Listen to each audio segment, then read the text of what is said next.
पिता पुत्र पवित्र आत्मा एक साँचो परमेश्वरको नाउँमा यहाँहरू सबैजनालाई जय मसीह बारकमोर। आज म तपाईँहरूको बिचमा मत्ती 1 अध्यायको 23 पदलाई वाचन गर्दैछु।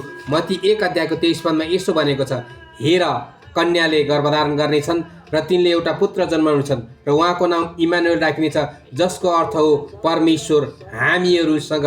यहाँनिर परमेश्वरले आफ्नो प्रेम हामीहरूसँग येशू ख्रीष्ट सित्तैको उपहार पठाउनु भएको छ। यो उपहार भनेको हामीलाई मुक्ति दिनलाई, हामीलाई जीवन दिनलाई हो र यो जीवन परमेश्वरको पुत्र येशूमा मात्र पाइन्छ। किनकि परमेश्वरले संसारलाई यस्तो प्रेम गर्नुभयो कि उहाँले आफ्नो एकलौटे पुत्र हामीलाई प्रेम स्वरूप दिनुभयो, जसले उहाँमा विश्वास गर्छ उसले अनन्त जीवन पाउँछ। यसैगरी रोमी 5:8 हेऱ्यौँ भने हामी पापी हुँदाहुँदै ख्रीष्टले हाम्रो लागि मर्नुभयो, यसैमा परमेश्वरले आफ्नो प्रेम प्रकट गर्नुभयो। यूहन्ना 1:14 भन्छ, वचन देहधारी भएर हामीसँग बस्नुभयो, प्रेमबाट टाढा होइन नजिक आएर तपाईँ र मेरो बिचमा प्रेम प्रकट भएको छ।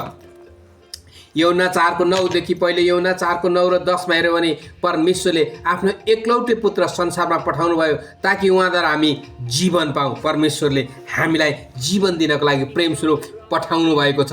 र विभिन्न चर्च फादरहरूको भनाइ हेऱ्यो भने सन्त इरेनियसले के भनेका छ भने, the son of God became what we are that he might bring us to be what he is. प्रेमको उपहार भनेको मानवतालाई परमेश्वरसँग पुनः मिलाउने हो।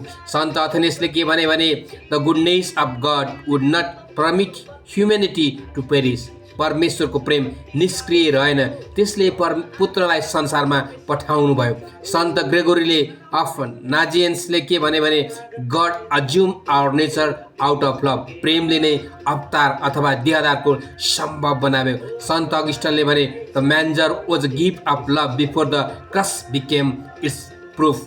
जन्मदेखि क्रुससम्म येशू प्रेमको उपहार हुनुहुन्छ।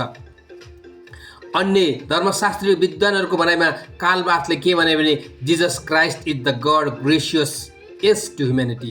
येशू परमेश्वरको पूर्ण रूपमा उहाँलाई स्वीकार गर्नुभएको प्रेम हो। सीएस लुइसले के भनेका छन् भने, Christ is the gift which makes all other gift possible. यसो बिना अन्य कुनै पनि कृपा, कुनै पनि उपहारले पूर्ण हुँदैन।